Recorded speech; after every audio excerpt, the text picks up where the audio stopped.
Target with PS Parihar channel में आपका स्वागत है। सुबह के इस वीडियो में ऐसी सूचनाएं होती हैं जो विभिन्न समाचार पत्रों पर छपी होती हैं और विद्यार्थियों के लिए आवश्यक होती हैं। तो आइए शुरू करते हैं और देख लेते हैं कि आज के समाचार पत्रों में विद्यार्थी जीवन से संबंधित कौन कौन सी सूचनाएं हैं। तो वीडियो को जल्दी से लाइक कर दें, शेयर कर दें और जिन छात्रों ने चैनल को अभी भी सब्सक्राइब न किया हो तो जल्दी से सब्सक्राइब कर लें ताकि आप लोगों को इसी प्रकार की ऑथेंटिक अपडेट से सबसे पहले मिलती रहे। आगे बढ़ने से पहले एक सूचना है उन विद्यार्थियों के लिए जो विद्यार्थी बीपीएससी अथवा यूपीपीएससी की भर्तियों की तैयारी कर रहे हैं। वे सभी अभ्यर्थी पीडब्ल्यू बीपीएससी वाला यूपीएससी वाला में आकर के अपनी प्रिपरेशन पूरी कर सकते हैं। स्वतंत्रता दिवस के इस अवसर पर पीडब्ल्यू में इस समय काफ़ी छूट दी गई है। जैसे बीपीएससी के जितने भी बैचेस हैं उनमें 83% तक की छूट दी गई है। तो यहाँ पर देख सकते हैं आप लोग कौन कौन से बैचेस हैं। यहाँ पर सक्षम बैच है 71वीं बीपीएससी के लिए, फाउंडेशन बैच है इंग्लिश, और प्रथम बैच है 71वीं बीपीएससी के लिए, ये हिंदी माध्यम के विद्यार्थियों के लिए है। और इसी तरीके से आक्रोश फास्ट ट्रैक 70वीं बीपीएससी के लिए इंग्लिश में है और ऊर्जा फास्ट ट्रैक बैच हिंदी में है। इस तरीके के बहुत सारे बैचेस यहाँ पर चल रहे हैं 70वीं बीपीएससी के लिए, 71वीं बीपीएससी के लिए। वहीं पर यूपीपीएससी की बात करें तो यूपीएससी के बैचेस में भी 80% तक की छूट दी गई है। ये आप लोग यहाँ पर देख सकते हैं। और नीचे अगर देखेंगे तो यूपीएससी के कौन कौन से बैचेस हैं तो उसकी लिस्ट यहाँ पर दी गई है। प्रथम 2.0 2025 इनका टारगेट है और यहाँ पर सक्षम 3.0 बैच है, इंग्लिश बैच है ये, और 2025 के लिए ही ये भी है और ये हिंदी माध्यम के विद्यार्थियों के लिए। यूपीएससी 2024 यूनिटी इंटीग्रेटेड बैच है, संयुक्त 2.0 बैच चल रहा है पीसीएस प्री के लिए और यूरो प्री के लिए, और एकीकृत प्रीलिम्स टेस्ट सीरीज वगैरह। और यहाँ पर आप देख सकते हैं इन सभी बैचेस में कितना अंतर आ गया है। जैसे यहाँ पर कोई एक बैच है निर्माण बिहार स्पेशल बैच है, बाइलिंगुअल है 70वीं बीपीएससी प्रीलिम्स के लिए, जिसका नोटिफिकेशन जारी होने वाला है। इसकी फीस हुआ करती है 3599, तो इस समय कर दी गई है 599। इसी तरीके से आक्रोश फास्ट ट्रैक बैच है जिसकी फीस होती है लगभग 7000, इसमें केवल 1699। और ये सभी बैचेस में अगर आप एक कोड लगा देंगे परचेज करते समय PSP 500 तो आप लोगों को 500 रुपये की और एक्स्ट्रा छूट मिल जाएगी, इससे भी कम हो जाएगा। और यहाँ पर ये यूपीएससी की बैचेस है जिन्हें आप लोग यहाँ पर देख सकते हैं। इन प्रथम 2.0 section 3.0 UPSC 2024 unity integrated batch है, बहुत सारे बैचेस हैं तो इनकी भी जो प्राइस है वो कम कर दी गई है। कूपन कोड आप यहाँ पर भी लगा सकते हैं PSP 500। और इसकी ये सारे बैचेस जितने भी हैं इनकी लिंक मैंने डिस्क्रिप्शन बॉक्स में दे दिया है। और पीडब्ल्यू वैसे भी रिकॉर्ड सिलेक्शन के लिए जाना जाता है। यहाँ पर आपको वो सारी चीज़ें मिलती हैं जो प्रिपरेशन करने के लिए आवश्यक होती हैं, जैसे live classes, recorded videos, PDF सामग्री, daily class notes, doubt clearing session इत्यादि। चलिए शुरू करते हैं, बात कर लेते हैं 69,000 शिक्षक भर्ती के ऑर्डर की। यहाँ पर देखिए लिखा, लगभग सभी समाचार पत्रों में इसके बारे में जानकारी दी गई है। लिखा है 69,000 शिक्षक भर्ती में झटका, हाईकोर्ट ने दिया नई चयन सूची बनाने का आदेश, आरक्षण नीति का पालन करें, अभ्यर्थियों की चयन सूची रद्द करने के खिलाफ 90 अपीलें निस्तारित, पहले से चयनित सहायक प्राथमिक शिक्षकों पर नौकरी का संकट। मैंने इस पर कल वीडियो भी वही बनाया था और कोर्ट ने कहा है कि फिर से नई सूची बनाई जाए। अच्छा, कुछ लोग कह रहे थे क्या परीक्षा दोबारा होगी? परीक्षा दोबारा क्यों होगी? परीक्षा दोबारा नहीं होगी, केवल चयन सूची निरस्त की गई है और फिर से नई सूची बनेगी और उसमें 27% आरक्षण दिया जाएगा। हाँ, ये है कि ये जो 68 की सूची किस तरीके से जारी की गई थी, क्या हुआ था, और ये रद्द कर दी गई है। लेकिन ऐसा नहीं है कि इन विद्यार्थियों को मौका नहीं मिल सकता, इन विद्यार्थियों को भी मौका मिलेगा ओवरलैपिंग में जब आरक्षण दिया जाएगा। डबल बेंच ने जो आदेश दिया है। और रही बात जो सिंगल बेंच ने आदेश दिया था कि 5% जो ओबीसी को छूट दी गई है वो छूट न दी जाए, या जो जिनको छूट दी गई है उनको आरक्षण में न रखा जाए, इसका पालन तो किया ही नहीं गया था और वो सूची जारी ही नहीं हुई थी। और हालांकि सिंगल बेंच के का जो ऑर्डर था उसको डबल बेंच ने बदल दिया है और डबल बेंच ने माना है कि इसमें आरक्षण की गड़बड़ी हुई थी। नीचे यहाँ पर लिखा हुआ है कि प्रदेश में 69,000 शिक्षक भर्ती मामले में यूपी सरकार को इलाहाबाद हाईकोर्ट की लखनऊ पीठ से बड़ा झटका लगा है। कोर्ट ने प्रदेश सरकार को 1 जून 2020 और 5 जनवरी 2022 की चयन सूचियों को दरकिनार कर 2019 में हुई सहायक शिक्षक भर्ती परीक्षा के आधार पर नियमों के तहत 69,000 अभ्यर्थियों की नई चयन सूची 3 महीने में बनाने का निर्देश दिया है। नई लिस्ट बनेगी और हाई कोर्ट के इस फैसले से पहले से चयनित हुए कई अभ्यर्थियों की नौकरी पर संकट आ सकता है। लखनऊ पीठ ने 69,000 सहायक अध्यापक भर्ती प्रक्रिया में आरक्षण कोटे का सही से अनुपालन न किए जाने के मामले में पिछले साल 13 मार्च को दिए गए एकल पीठ के फैसले को चुनौती देने वाली 90 विशेष अपीलों को राज्य सरकार को कई निर्देश देकर के निस्तारित कर दिया। कोर्ट ने कहा कि नई चयन सूची में 1981 के नियम के तहत आरक्षण अधिनियम 1994 के मुताबिक आरक्षण नीति का पालन किया जाए।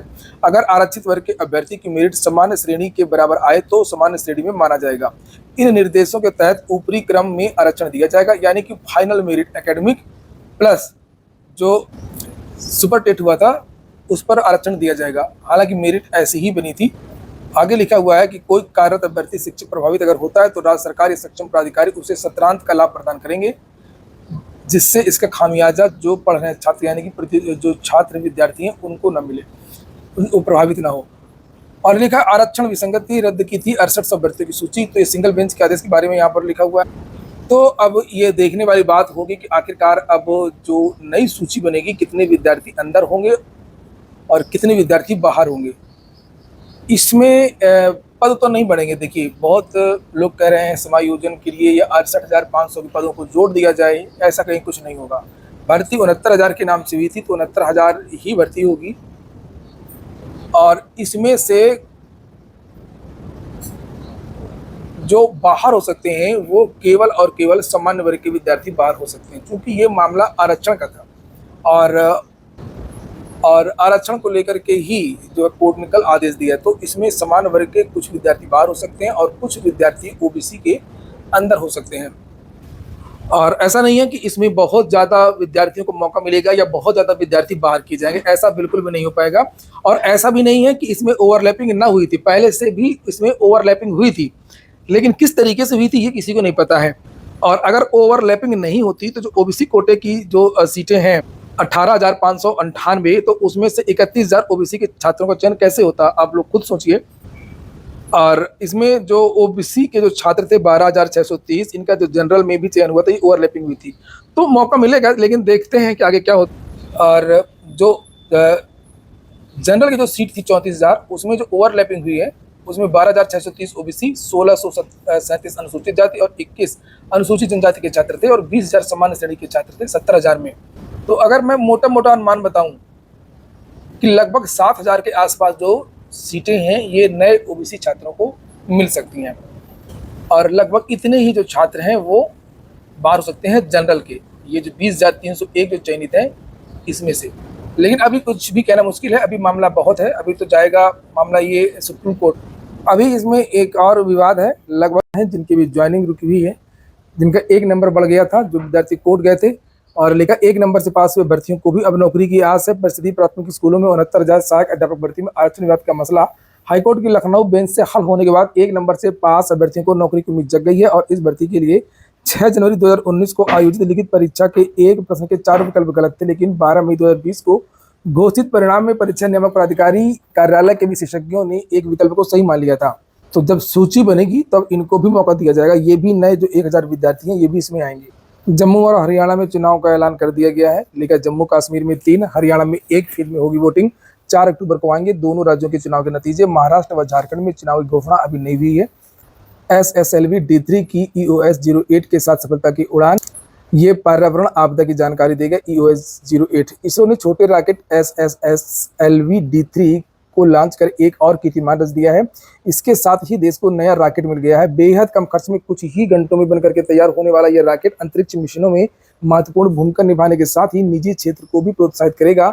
छोटे रॉकेट SSLV D3 ने शुक्रवार को अर्थ ऑब्जर्वेशन EOS 08 और स्टार्टअप कंपनी स्पेस रिक्शा के SRO डेमो सेट के साथ सफलता की उड़ान भरी। रोजगार मेला की सूचना है। अम्बेडकर नगर अयोध्या में रोजगार मेला, 70,000 युवाओं को मिलेंगे रोजगार के मौके। 17 और 18 अगस्त को अम्बेडकर नगर और अयोध्या में रोजगार मेला आयोजित होगा। इसमें लगभग 150 कंपनियां 70,000 से ज्यादा युवाओं को रोजगार के अवसर देंगी। अम्बेडकर नगर में शनिवार को मेले का शुभारंभ मुख्यमंत्री योगी आदित्यनाथ करेंगे। नीचे यहाँ पर लिखा हुआ है कि कौन कौन सी कंपनियां शामिल होंगी। Adani, Bajaj auto, Flipkart, Honda, Nokia कंपनियां शामिल होंगी। सरप्लस वाली न्यूज भी आज के समाचार पत्रों में लिखा, शिक्षकों को बचाने में छात्र संख्या 61, 91, 121 व 51 दिखाई 100। ऐसा इसलिए किया कि शिक्षकों का समायोजन होना है और ऐसे विद्यालयों के शिक्षकों का समायोजन होगा जहां पर छात्रों की संख्या कम है। जहां पर छात्रों की संख्या कम है वहां के शिक्षकों को वहां से हटा दिया जाएगा और ऐसे विद्यालय में भेजा जाएगा जहां पर शिक्षकों की कमी है और छात्रों की संख्या ज़्यादा है। बताया जा रहा है समाचार पत्र के माध्यम से कि इसमें फर्जीवाड़ा किया गया है कि शिक्षकों को बाहर न जाना पड़े। शिक्षकों ने छात्रों की संख्या गलत दिखाई थी और ये बताया गया कि बहुत सारे ऐसे जिले, बहुत सारे ऐसे विद्यालय हैं जहाँ पर शिक्षक बहुत ज़्यादा सरप्लस है। मैंने कल इसको लेकर वीडियो भी बनाया था और ये बताया गया था कि उत्तर प्रदेश में लगभग 31,000 जो है टीचर सरप्लस है, एक्स्ट्रा हैं। इनको ऐसे विद्यालयों में रखा जाएगा जहाँ पर छात्रों की संख्या ज़्यादा है और शिक्षक नहीं है। परिषदीय स्कूलों में शिक्षकों के समायोजन से पहले ही खेल शुरू हो गया है। शिक्षकों को समायोजन से बचाने को प्रधानाध्यापकों ने छात्र संख्या बढ़ाकर दर्ज कर दी। नामांकन के आंकड़ों का विश्लेषण करने पर शिक्षकों को अनुचित लाभ देने की आशंका होने पर बेसिक शिक्षा विभाग के अफसरों ने प्रदेश भर के 3207 प्राथमिक स्कूलों की सूची बेसिक शिक्षा अधिकारियों को भेज करके नए सिरे से छात्र संख्या की जांच के आदेश दिए हैं। हाईकोर्ट के आदेश पर 31 मार्च के बजाय 30 जून की छात्र संख्या के आधार पर समायोजन की कार्रवाई की जा रही है। सभी 75 जिलों से भेजी गई सूची में दुर्भावनापूर्ण इरादे से 3207 विद्यालयों की छात्र संख्या सही अंकित कराने के बजाय 61, 91, 121 और 151 आज दर्ज करने की आशंका है। तो बड़ा दुर्भाग्य है कि जो छात्रों की संख्या है वो लगातार कम हो रही है, और अगर ऐसे कम होती चली गई तो फिर बहुत सारे जो विद्यालय हैं वो बंद हो जाएंगे, टूट जाएंगे, और बहुत सारे विद्यालय इस बीच बंद भी हुए हैं। भाई जब कोई बच्चा ही नहीं रहेगा तो कैसे चलेंगे ये विद्यालय। प्रयागराज के बारे में ही लिखा, कम से कम 740 शिक्षक हैं सरप्लस, 748 की आवश्यकता है। तो यहाँ पर ये जो शिक्षक हैं इनको ऐसे विद्यालय में भर दिया जाएगा तो केवल 8 वैकेंसी रहेगी उत्तर प्रदेश में, प्रयागराज की। इसी तरीके से अन्य जिलों में भी काम चल रहा है। तो ऐसा नहीं है कि समायोजन के बाद भर्ती नहीं आएगी, भर्ती आने की संभावना अभी भी है। समायोजन हो जाने दीजिए, उसके बाद में देखते। अगली सूचना, एसएस खन्ना बीएड में प्रवेश आज से, एलएलबी समेत 10 विषयों में पंजीकरण आज से। इलाहाबाद विश्वविद्यालय की बात हो रही है। एलएलबी समेत पीजी में दाखिले के 10 विषयों पंजीकरण शनिवार से शुरू होगा। उत्तर प्रदेश लोक सेवा आयोग सहायक नगर नियोजक मेंस को आवेदन 30 तारीख तक कर सकते हैं। और परीक्षा नियंत्रक हर्षदेव पांडे ने प्रारंभिक परीक्षा में सफल अभ्यर्थियों को सलाह भी दी है कि आवेदन पत्र का प्रिंट आउट निकाल करके सभी प्रमाण पत्रों के साथ संलग्न करके आयोग कार्यालय में जमा कर सकते हैं। एसएससी आवेदन में सही फोटो लगाएं। नोटिस जारी किया एसएससी ने। बिहार के सीएम ने घोषणा किया है 7 लाख नौकरी देंगे, 10 लाख को रोजगार देंगे। मुख्यमंत्री नीतीश कुमार ने 1 साल के अंदर 10 लाख नए लोगों को रोजगार और 7 लाख नई सरकारी नौकरी देने का ऐलान किया है। अगले साल तक 1,17,000 सिपाहियों की भर्ती की भी घोषणा कर दी। उन्होंने कहा कि इसके साथ ही रोजगार पाने वाले लोगों की संख्या 34 लाख हो जाएगी, जबकि सरकारी नौकरी पाने वालों की संख्या 12 लाख हो जाएगी। यही नहीं, बिहार में पुलिस बल की संख्या 2,27,000 हो जाएगी। मुख्यमंत्री गुरुवार को गांधी मैदान में ध्वजारोहण करने के बाद स्वतंत्रता दिवस समारोह को संबोधित कर रहे हैं। पुलिस भर्ती एग्जाम को लेकर के भी सूचना है कि अगर आपने आवेदन में आधार नंबर नहीं दिया है तो परीक्षा केंद्र में 2 घंटे पहले पहुंचे, ताकि आपका वेरिफिकेशन हो सके। क्योंकि आधार वेरिफिकेशन भी होगा ना एग्जाम हॉल में, आधार से चेक करेंगे अंगूठा लगा करके, वही नाम का व्यक्ति है कि नहीं परीक्षा देने जो आया है। सिपाही भर्ती की दोबारा होने वाली लिखित परीक्षा के लिए आवेदन में जिन अभ्यर्थियों ने आधार नंबर का उल्लेख नहीं किया है उन्हें 2 घंटे पूर्व परीक्षा केंद्र हर हाल पहुंच करके आधार कार्ड का सत्यापन कराना होगा। अन्य अभ्यर्थियों से भी ऐसी ही परीक्षा की गई है। आधे घंटे पहले प्रवेश बंद कर दिया जाएगा। लिखित परीक्षा 23, 24, 25, 30 और 31 अगस्त को 2 पालियों में होनी है। लिखा है कि महिला अभ्यर्थियों के जो परीक्षा केंद्र हैं वो पड़ोसी जिले में है। कल क्योंकि वो लिस्ट भी जारी हो गई और जो विद्यार्थी हैं उनको दूसरे मंडल में भेजा गया है। क्या क्या प्रतिबंध रहेगा, ये सब कुछ नहीं ले जाना है, ना चश्मा, हैंडबैग, टोपी, calculator, credit card, debit card, परीक्षा केंद्र पर कुछ भी आप नहीं ले जाएंगे। हेल्पलाइन नंबर भी पुलिस विभाग ने कल जारी किया। हेल्पलाइन नंबर आप यहाँ पर देख सकते हैं 8867786192। अगर कुछ पूछना तो नंबर, इन 2 नंबर्स पर आप जाकर पूछ भी सकते हैं। सीएम योगी ने एक नया रिकॉर्ड बना लिया है और उसके बारे में सूचना है। रिकॉर्ड है कि उत्तर प्रदेश के सबसे लंबे समय तक के मुख्यमंत्री बन गए हैं।